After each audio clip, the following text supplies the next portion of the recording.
The purpose of the book I've written on 1948 and the purpose of this tour is to try and elucidate a very complex situation, but it's mainly motivated by an outrage that I'm sure many of you share about the gap, the unacceptable gap between the realities on the ground, many of us know them in Israel and Palestine, and the way that these realities are being represented and reported in the mainstream media in the West in general, and in this country, in America, and in the United States in particular. And I think that the main duty of historians like myself and of activists for the cause of peace and reconciliation in Israel and Palestine, wherever they are, is to try and bridge that gap, to try and understand how come the realities on the ground today and those of the past, which have been so well recorded and so well known, are not at all making their way into our media reports, into the lectures of most of our academics, and into the speeches of our politicians. It's a very rare example of a very accessible place that the truth about it is totally distorted and manipulated. And I find that one of the best ways of challenging this distorted picture, this manipulated representation of the reality on the ground, is to try and visit the country's history, as the past is a very important component in our understanding of the picture of the present.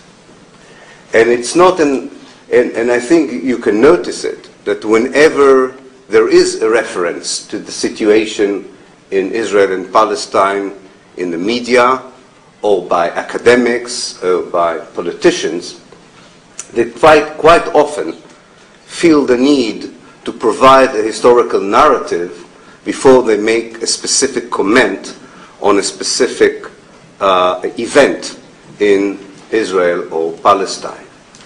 And it doesn't really matter whether the historical narrative is part of a soundbite commentary in the CNN or in CBC, or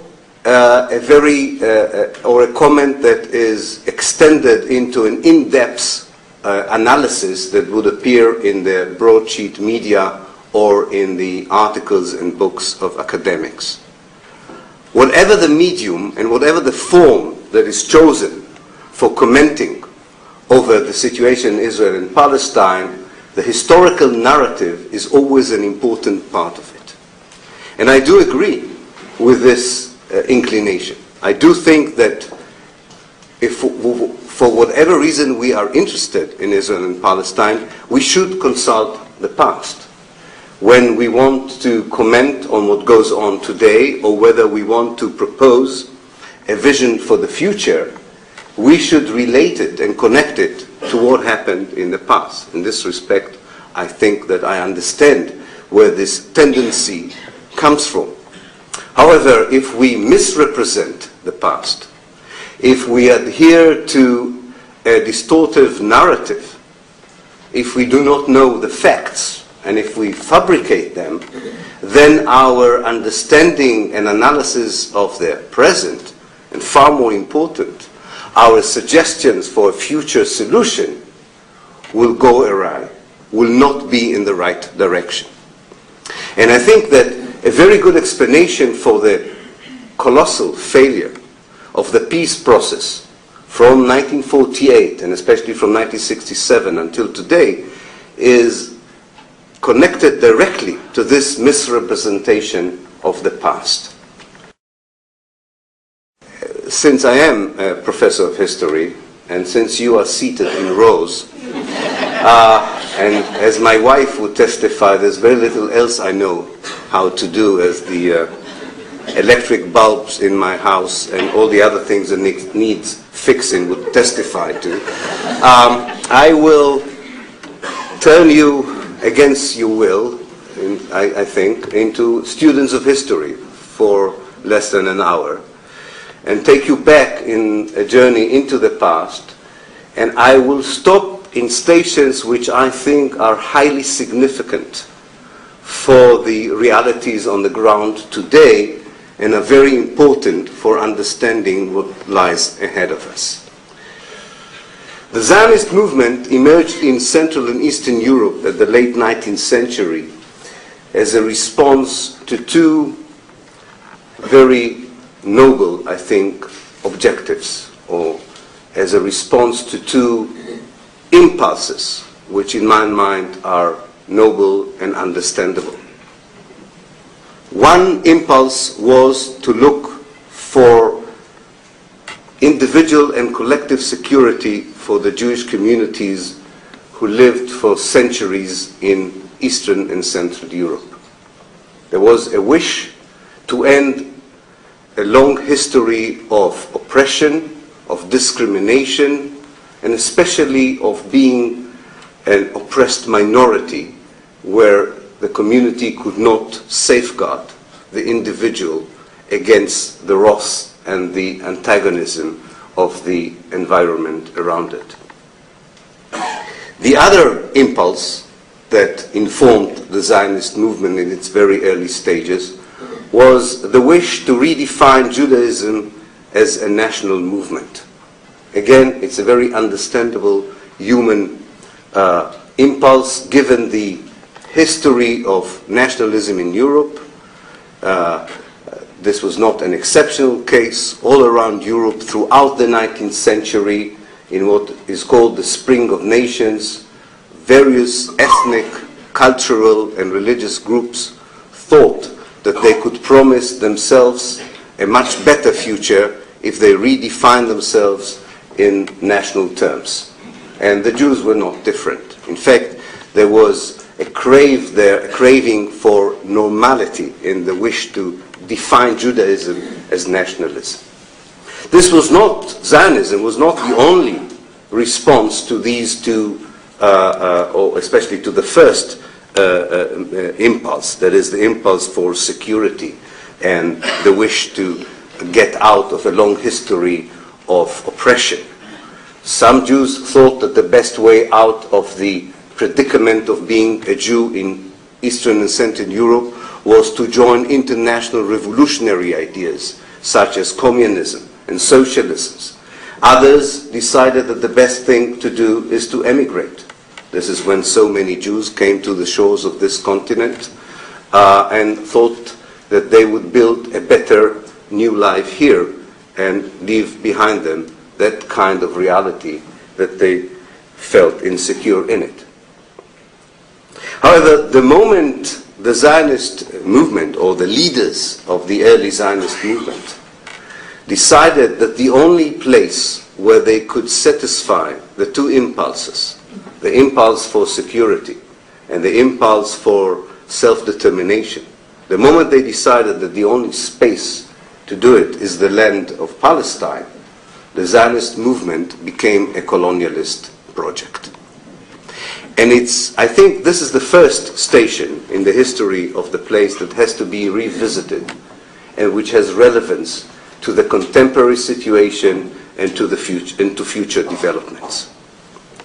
We cannot ignore the fact that the Zionist movement was a colonialist movement, and that Zionism, among other things, is part of the history of colonialism.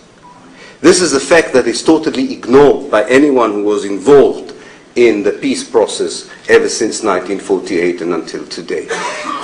It totally misrepresents the Palestinian and Arab view on the question of Palestine. And only for that reason alone, it would have been important to rethink about Zionism as a colonialist movement. But it's even more than that. The whole idea that people who move from Europe to the heart of the Arab land cannot be regarded as colonialism in the 19th century is an impossible historical reality, however positive anyone would think Zionism is in any other respect. And the fact that Zionism as a colonialist project was never recognized as a historical fact disables, I think, the Arab world and the Palestinian to come to a closure with the Jewish community that now inhabits the land of Palestine and Israel. So we should face this first historical fact without feeling that by that we undermine anyone's right to be where they are, or that we are indulging in pejorative adjectives to demonize anyone, and we're not idealizing anyone else as well. We're just stating a simple historical fact that deserves our attention, and we understand, I think, from that if you want to bring peace and reconciliation to the land, you have to decolonize it as a precondition for moving ahead with the efforts of peace and reconciliation. When the early settlers came to Palestine, I think the leadership of that community was not preoccupied with the question of what would be the fate of the indigenous native population of Palestine. I would say that from the late 19th century until the mid-1930s, the leaders of the Zionist movement were busy with questions that one could best define as preparing the infrastructure for a future state. They were busy building independent, autonomous agencies, services. They were looking for ways of persuading Jews around the world to immigrate into Palestine, and they began to purchase land in order to establish colonies and settlements on them. Of course, all these activities indirectly affected the Palestinian people, but in the political thought of Zionism at that stage, the future of the Palestinians, or as it was called in the Zionist discourse, the Arab question, was not yet an important issue compared to other issues on the agenda. This has all changed in the 1930s, with the rise of Nazism and fascism in Europe, with the arrival of many more Jewish immigrants into the country, and when the Jews constituted 1/3 of the overall population in Palestine, the Zionist leadership began to contemplate seriously the fate of the Palestinians on the land of Palestine. I think also the fact that the Palestinians themselves, for the first time in their history, began to understand and absorb the significance of that colonialism also contributed to the urgency on the Zionist side to develop a strategy with regard to the indigenous native population of Palestine. And my main assertion when I visit this second station, the 1930s, in my historical journey, is that the basic guidelines that informed the Zionist thought and strategy in the 1930s are still with us in the 21st century.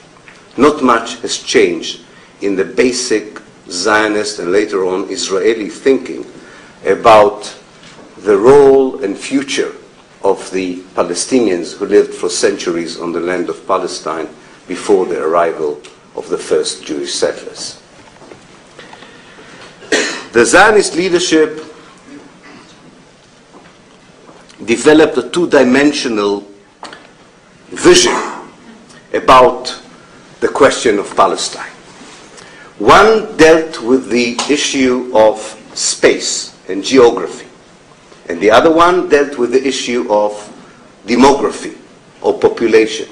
And these two dimensions with regard to the Palestinians are still with us in the present political system in Israel. How much of the land of Palestine has to become Jewish so that the early Zionist ideals and objectives could be realized, and how many Palestinians can stay within that space as not to undermine the Zionist vision of having a safe Jewish haven on the land of Palestine. And already in the 1930s, very precise answers were given to these questions. And unfortunately, I don't think the answers in the 21st century are different from the answers given by the Zionist leaders in the 1930s. The answer to the first question, what should be the space, was that we should have as much of Palestine as possible. Preferably the whole of Palestine. By the time that we are talking, the 1930s, people had a very clear geopolitical cartography of Palestine. They knew exactly what were the borders of Palestine. This is more or less Israel with the occupied territories today. So when the Zionist leaders drew imaginary or real maps of what should be the Jewish state, they wanted the whole of Palestine. They were willing to be satisfied with less of it if necessary. But basically, they were looking for historical opportunities to take it all. And this hasn't changed. In brackets, I would tell you that the peace process has been informed by the false assumption that there is a genuine Israeli desire to be content with 80% of Palestine. This is false, a false assumption, which created the false idea of a two-state solution, which produced the fiasco which is called the Oslo process, and which informs the discourse about peace still today, and doesn't allow us to move forward because we are all hooked on this idea that there is a genuine Israeli wish to depart with at least part of the land of Palestine. As for the second question, how many Palestinians can be on the whole of Palestine, the answer was also quite simple. If possible, not even one of them. If not possible, they should be a very insignificant minority. Now, in the 1930s, this was a very bold assumption because the Jews were only 1/3 of the population. Not only that, most of the Jews just came a few years earlier to the land. Imagine a group of immigrants who come to Canada. Maybe there is such a group, I don't know. Imagine a group of immigrants coming to Canada 3 years ago and saying, this is a beautiful land, we should have most of it, and we don't like the indigenous people who live here. And I'm not talking about the First Nations, I'm talking about everyone who's been here living until the last 3 years, and saying, we should find the historical moment to get rid of them. If you understand that, I think you understand very well the history of Zionism. It took a while before these fluid and abstract ideas were translated into real strategies and plans. Because while thinking about the future of the space and the future of the people who lived on that space, Zionism was busy with other things. It developed a state, or an embryo state for the Jewish population, and it produced some miraculous achievements that I'm very much aware of as an Israeli Jew, and I never underestimate them. And I think they make the whole issue of the critique on Zionism so problematic, because if you put aside the question of how Zionism understood the role of Palestinians and how they envisage Palestine as an Arab state, if you put that aside for a moment and you concentrate on Zionism as a national project for the Jewish people, it is an admirable project. Revival of a dormant language. I dream in a language that was dormant for 2,000 years. The creation of a vibrant, open society made out of more than 100 ethnic groups, and so on and so forth. And I think this contradiction between the miracle of creating a vibrant new state while colonizing another people and eventually dispossessing them explains the difficulties sometimes of dismantling the Zionist reality in a way that would be productive for creating a different reality in the future. In any case, in the last years of the British rule in Palestine, between 1946 to 1948, the Zionist leaders, and that's my third station in history, the Zionist leadership felt that it needs to move forward with the issue of taking over the land and getting rid of the people who live in it. And I think one of the important facts that informed the urgency was the inability to purchase land in Palestine. There was a great effort in the 1920s and the 1930s to buy land from absent Arab landowners. But in the end of the day, the Jewish agency, which represented the Zionist movement in Palestine, succeeded in only buying 7% of the land of Palestine, and bringing over only 600,000 Jews that constituted only 1/3 of the population. So these two dimensions of space and demography were not satisfied by the natural development of the Jewish community in Palestine. So you needed a dramatic and drastic revolution in order that the space would become Jewish in the true meaning of the word, of having control over the space and having no Arabs in it. And it is within a year, between February 1947, which is the date when Britain decided to leave Palestine, and February 1948, when the actual ethnic cleansing of Palestine began, it is within a year that the Zionist leadership translated the abstract and fluid ideas of making Palestine a Jewish space, that these ideas became real programs that would be executed on the ground. I chose to call this phase, in which the Zionist leadership met almost weekly to discuss what would be done with the Palestinians in Palestine, I decided, after a lot of hesitations, to call it ethnic cleansing. Because ethnic cleansing is a very clear legal and moral concept. And by the time I wrote my book, there were already enough theoretical, legal, and political literature on what ethnic cleansing is all about. In fact, those of you who are interested can go, for instance, to the website of the American State Department, to its legal section. There is a very elaborate and very interesting exposure of what ethnic cleansing means in modern times. What ideology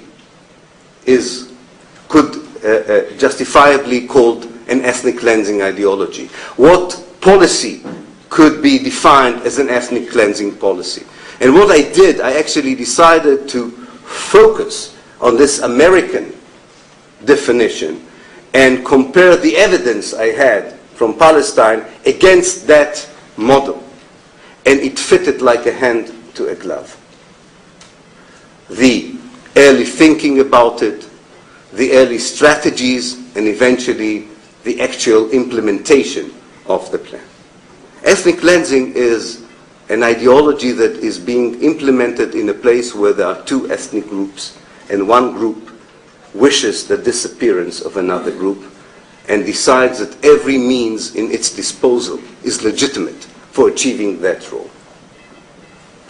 And this is exactly the atmosphere in which the Zionist leaders met in between February 1947 and February 1948.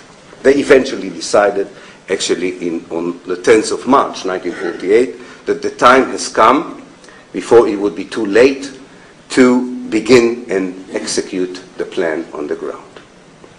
And then, in less than a year, in fact within 7 to 8 months, the Israeli army, the young Israeli army, went from one village to the other, from one urban neighborhood to the other, and dispossessed the people by force, demolished the houses, took over their assets, and completed the ethnic cleansing operation more or less in the winter of 1948-1949. It was quite a massive operation, if you think about it.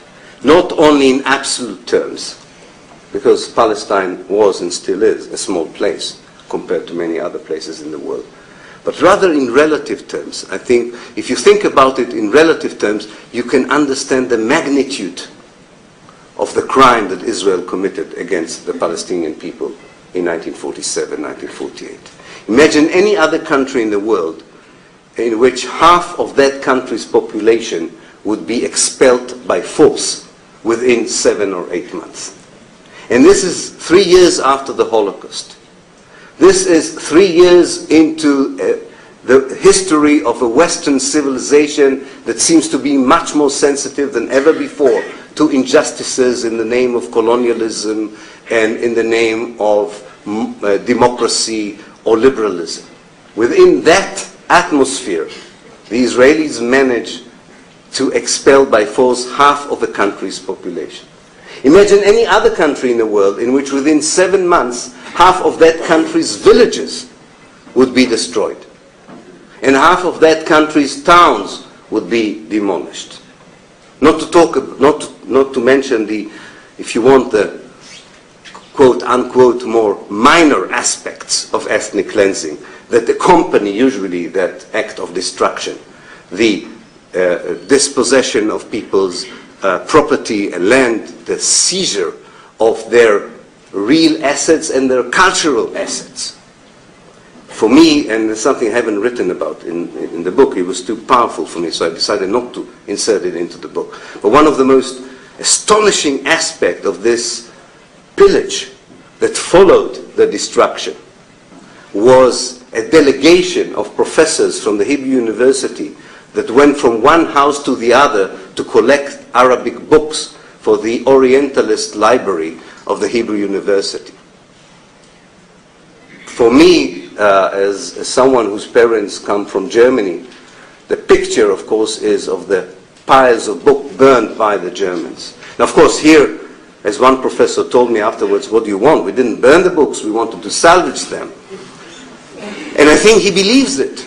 I really think he believes it. And in a way, you can always say he's right, because, you know, if the books would stay in the house, an unlearned person would use it for something else. But that the overall moral obligation of a professor, a Jewish professor, to treat these books as the cultural property of another people has never occurred to him. More important, I think, historically, when we visit this station, is to remember how the world reacted to this destruction and pillage. Many people witnessed on the ground what I'm describing in my book and what I'm summarizing here. There were a lot of foreign reporters who went along the lines of the ethnic cleansing. There were quite a few emissaries of the Red Cross present, and quite a few representatives of the United Nations. And in fact, their reports from Palestine are a very important source for the historians for reconstructing what happened on the ground. But at the time, these reports were not published and not publicized. The headquarters of these organizations and agencies decided that it would be better not to attract attention that would force them to confront head-on the Zionist movement and later the State of Israel. Each for its own reasons. The editors of the newspapers in the West felt that they would criticize the Jewish people too soon after the Holocaust, and they didn't want to do that. So the reports were coming in to the editorial board of the New York Times, but the decision was not to publish them, or at least most of them. The International Red Cross had a big chip on its shoulders. It was ashamed and had a guilt complex because of the way it behaved during the Holocaust. As probably many of you would know, the Red Cross had visited the concentration camps and reported that these, and accepted the Nazi narrative about them without any criticism. And the United Nations understood, but didn't want to confront, that its idea, which on the face of it looked like a reasonable idea, to divide Palestine into a Jewish and Arab state, that this idea had very little to do with the Zionist ambitions on the ground and with the reality that unfolded. And in many ways, what the United Nations Secretariat and leaders thought was a peace plan was actually a recipe for a disaster. The message that the world had sent to Israel in the end of 1948 was that the ethnic cleansing of Palestine was a domestic Israeli issue. That the young Jewish state is immune from any international criticism. As long as the perpetrators are Jews and the victims are Palestinians, the international public opinion represented at the time by the Western powers and the United Nations accepted as a necessary evil. And in this respect, I don't think much has changed.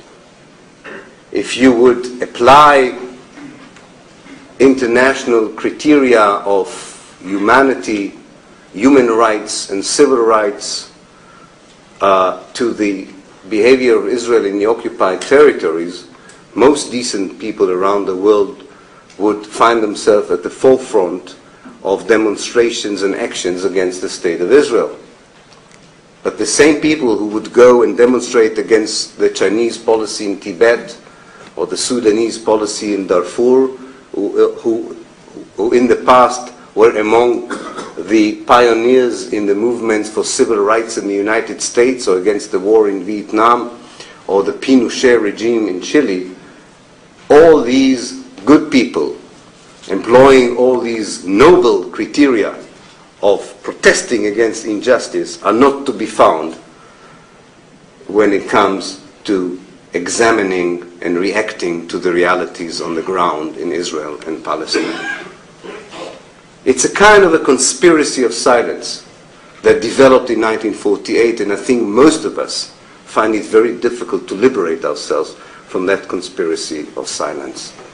We report to ourselves and to others only what we want to report, and we portray a picture that does not allow us to see who is the occupier and who is the occupied, who is the colonizer and who is the colonized, and who is the expeller and who are the expelled. And I think that this message from the world to the young state of Israel explains better than any other factor the development of Israeli policy ever since 1948, and in particular the kind of strategy that the consensual political system in Israel developed towards the occupied territories ever since 1967. The ethnic cleansing, in a way, continued until 1956. 36 Palestinian villages were depopulated between 1948 to 1956.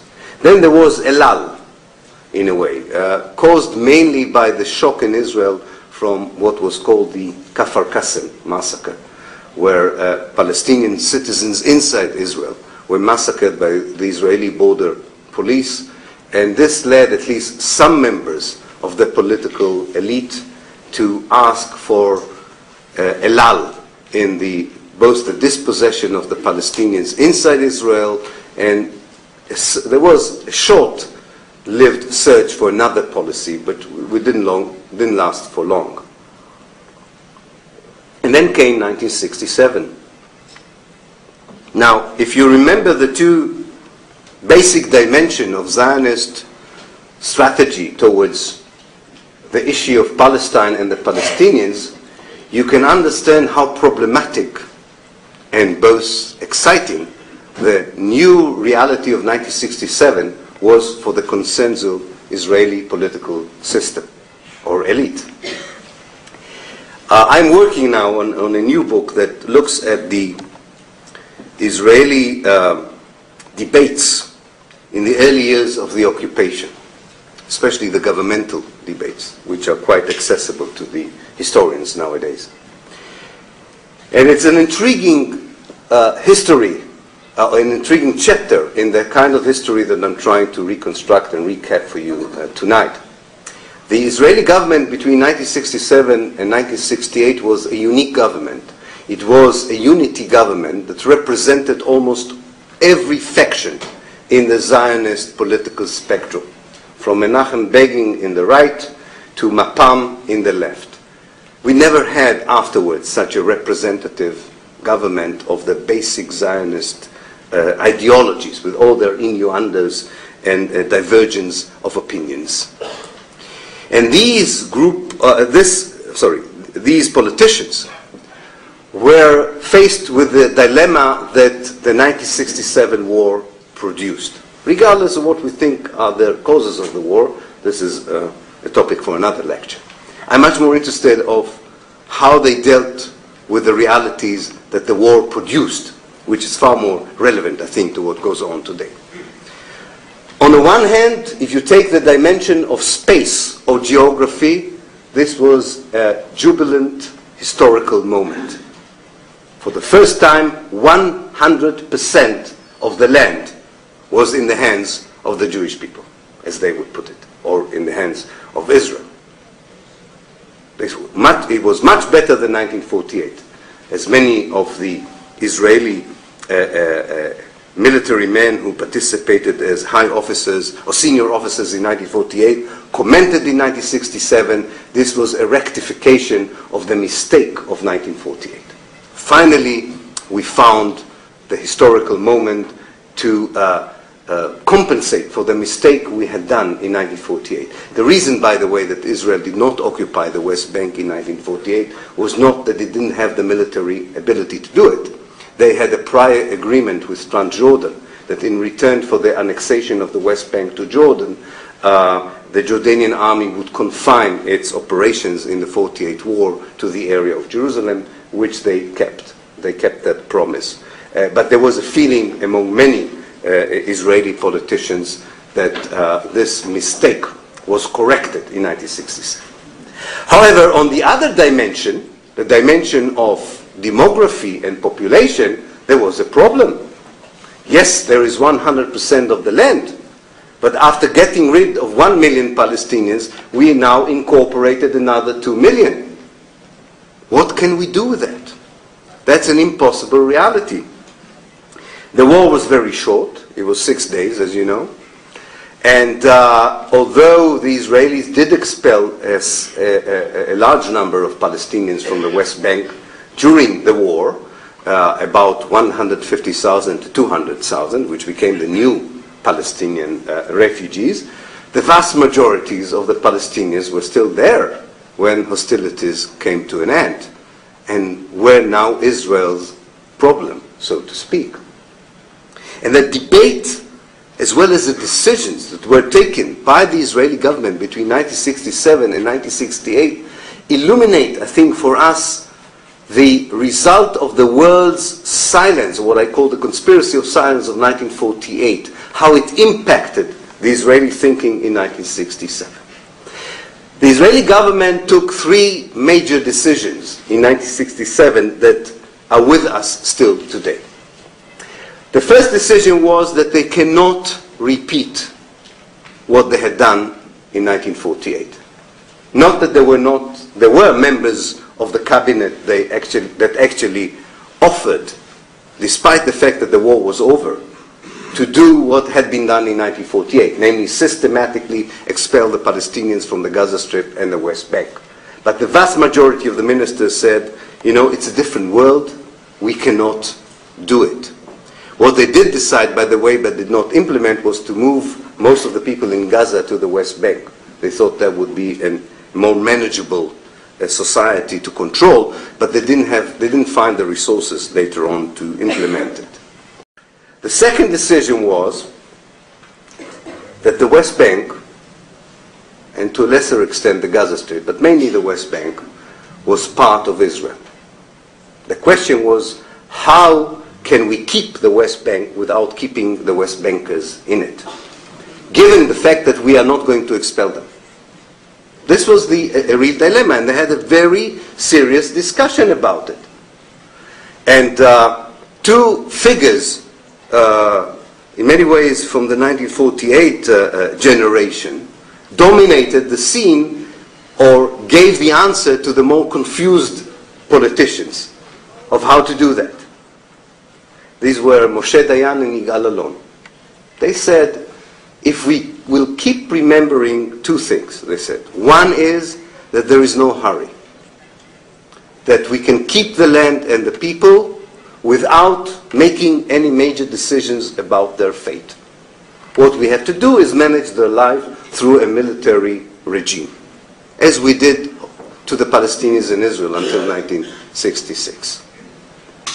Second thing that we should remember is that we should find a way by which we sell to the world the idea that the West Bank is negotiable, that we are interested in peace. In fact, we should initiate peace. We should keep talking about peace. And we should never disclose the fact that actually all of us in this room, as Levi Eshkol, the Prime Minister, said, as all of us feel that this is ours, and nobody has the right to tell us to give it, and there's no one to give it to anyway. The third decision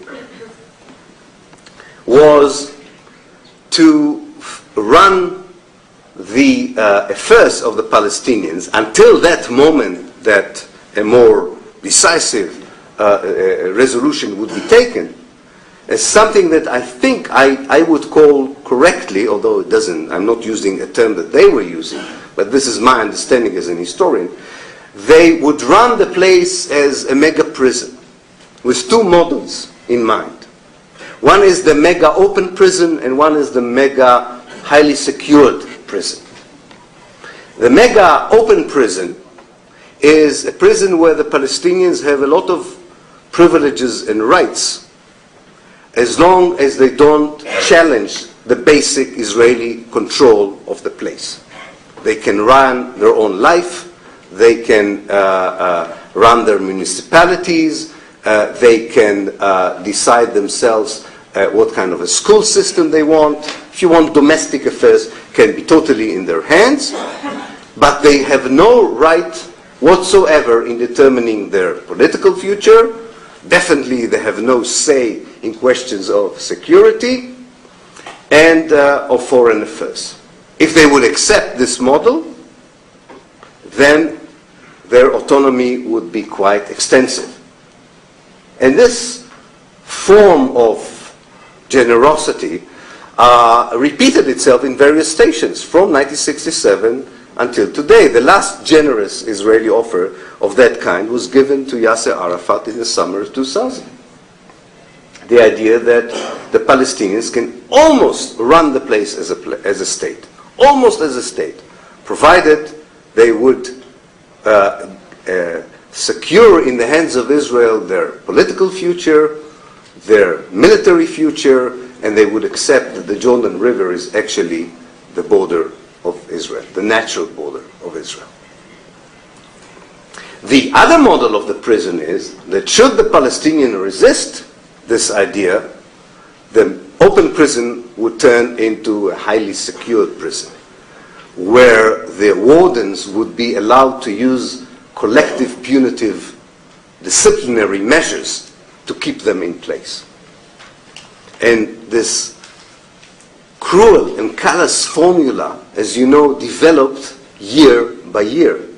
On the one hand, you had Palestinians' resistance to this reality, and on the other hand, you had an Israeli reaction to this Palestinian resistance. And the reaction was harsh, and then the Palestinian resistance became harsher, and then the reaction became even harsher. And the inventive mind of the wardens, if you want, of the prison, was endless. They found various ways of trying to send a message to the Palestinians that any individual act would immediately be met by collective punishment. But there was more to life under occupation, as you know, than just these two mega prison ideas. Two additional elements were decided upon already then in June 1967. One is that quite a few of the areas of the West Bank are not part of the mega prison. They should be directly annexed to Israel. There were two ways of annexing areas in the Palestinian territories to Israel. One was direct annexation, as had been done in the Greater Jerusalem area, an ever-expanding concept. I mean, I've never seen such a dynamic municipality as the Greater Jerusalem area. It now, you have to be careful in Vancouver, it may swallow you one day, because every day I hear of another part of the West Bank which is part of the Greater Jerusalem area, so that Israel, that consensus Israel would say, we're not negotiating Greater Jerusalem. So they're expanding it all the time. It already, I think, reaches my hometown in Haifa almost. The other way of creating annexation is by allowing Jewish settlements. This creates a no-go area for Palestinians within the Palestinian areas.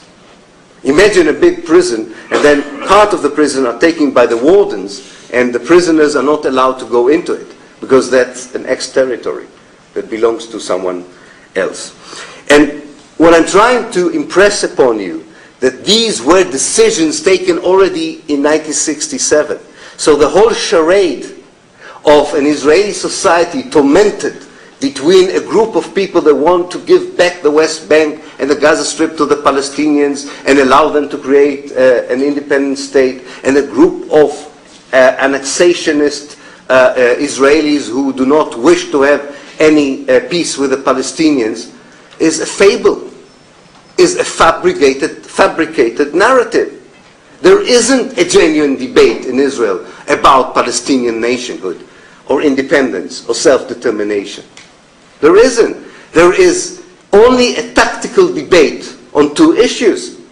One is how best to sell to the world the old Zionist wish to have all of Palestine or most of Palestine with as few Palestinians as possible. So that's one debate. What is the best way of doing it? Should we have someone like Feiglin, who is about to visit you in Canada, and who would say to you forward, not one Arab should stay there and we should have all the territory? Or should we have someone nice like Amos Oz or Abi Yehoshua, who would tell us that they are tormented and they're not sure that they want the whole of the territory, and there's a little settler in every Israeli Jew and you have to understand it, and I don't want to. I mean, they do it much better than I do. They're very eloquent. But it's a tactical debate. This is not a genuine debate between one set of values and another set of value. Within the framework of Zionism, you can not, instead of having rainbows and fans, you have pajama stripes. The Israeli political debate is that narrow. But they have an amazing ability of presenting it to all of us as a wide rainbow of ideas. So the first debate is tactical. The second debate is no less important, is the debate about the means of achieving it. Not just how to represent it, but how to do it. How to do it. And the debate of how to do it does not deviate from the basic ethnic conviction that it is totally legitimate and there is no moral problem with a constant open discussion in Israel about what is called the demographic problem. Namely, how many Palestinians can live in a Jewish space. Imagine students, as in my university, former university in Haifa, who sit in the class of a professor called Arnon Sofer, professor of geography. And usually his classes, like all our classes in Haifa, have a large number of Palestinian students in them. Imagine them sitting there and hearing this professor explaining to them that the national security of Israel depends on how many siblings each of their family would have. And if they would have too many children, this is a threat to the national security of Israel. I once asked him, what would you do if you would hear someone in Canada say the same thing about the Jewish citizens of this country? He said, you cannot compare. These are Arabs and these are Jews. These kinds of debates, which seem to an Israeli a very normal debate, are the ones that inform the real discussion in Israel about the fate of the occupied territories. But they are not at all represented in the way that the internal Israeli debate is being commodified and sold to the wider world. Towards the end of my talk, I would try and suggest how to get out of it, because I really think that the few stations I visited tonight, the station of the ethnic cleansing of Palestine in 1948, or beginning with the era of direct colonialism before that, the ethnic cleansing of Palestine, and the very decisive moment when the Israeli political elite made its mind that the occupied Palestinian territories will never be given up and would form part of the state of Israel, while still looking for a future for those Palestinians living in it. I really believe that all these three stations, these three major stations, explain to us why the peace process that bypassed them is not moving anywhere. Because any talk about two-state solution, any talk about a generous Israeli proposal that is not being reciprocated by inflexible, intransigent Palestinian leaders, only validates the Israeli determination to continue with the formula that they have developed in 1948 and still continue to develop in 2008. This allows them to decide, as they have decided in 2000, to divide the West Bank into two parts. One part that they are going to annex, actually they are annexing as we speak, to Israel, and the other, and from any part that they annex, they would eventually cleanse the Palestinians. You have no doubt about it. They would find a way of expelling the Palestinians from any part of the West Bank that they will now annex to Israel, and keeping the rest of the Palestinians in the West Bank in a mega prison that would be subjected to punitive action should it resist the idea of the partition of the West Bank to two parts. And look what happened in the Gaza Strip. The second mega prison surprised the Israelis. The inmates launched missiles against the wardens and the prison authorities.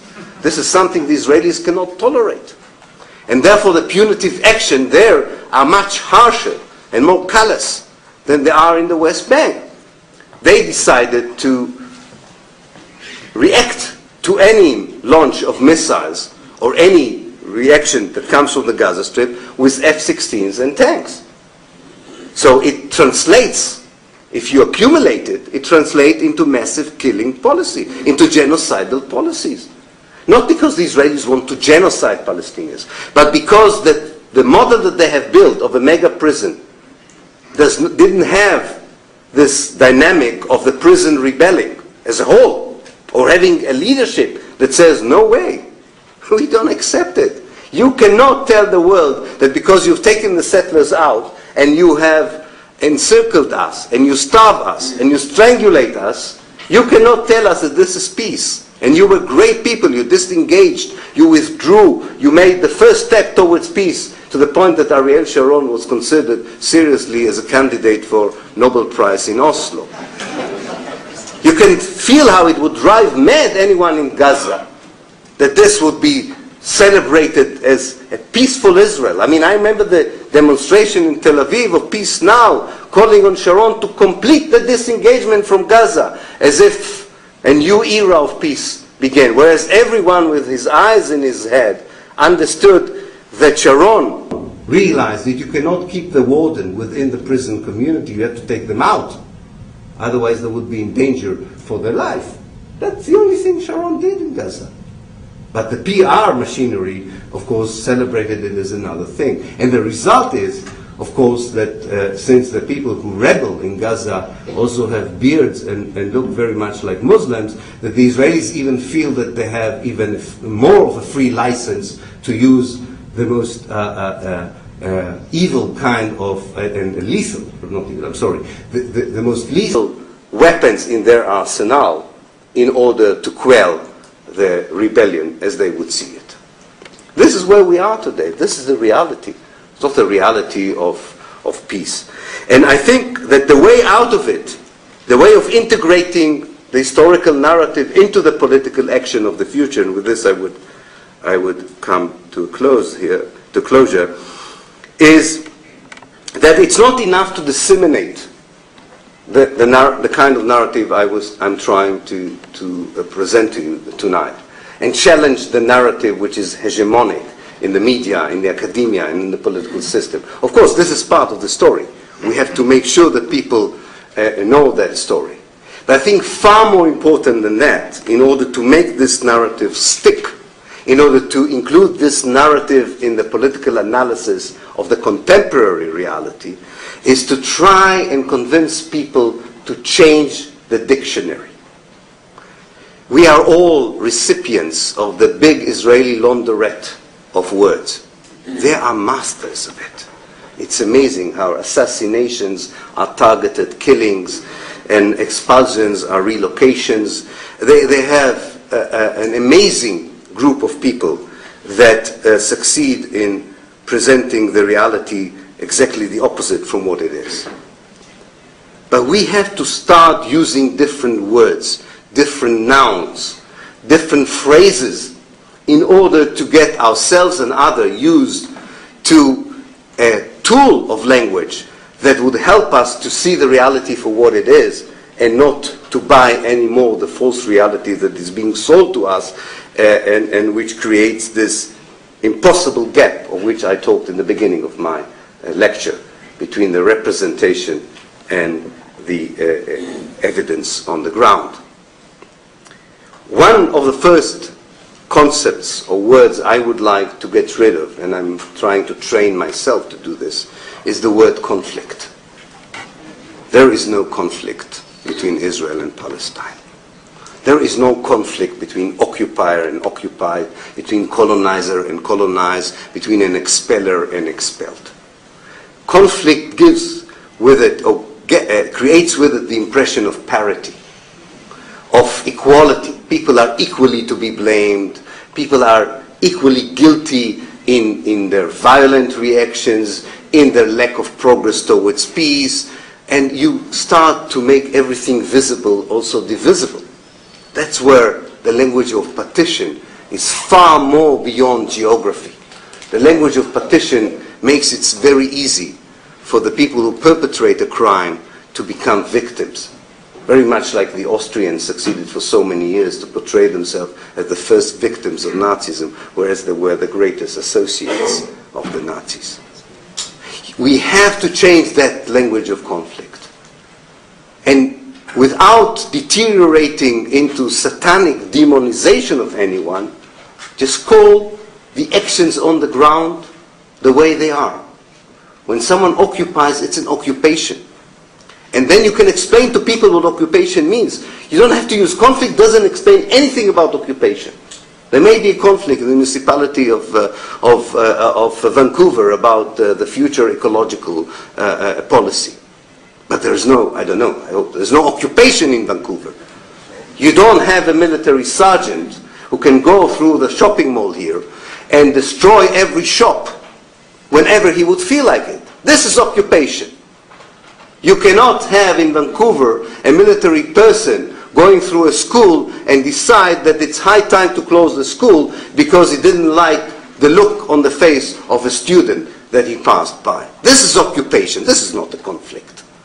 And you can't see in Vancouver a situation where a military officer would come to a house and would give the people who live in that house 5 minutes to leave it and never come back to it because they need the house for military purposes, or they suspect that in the house there is someone they don't like, or whatever reason. Imagine a system, a lawless system, where the people who represent law and order actually are absolute controller of your life. And usually they are young soldiers.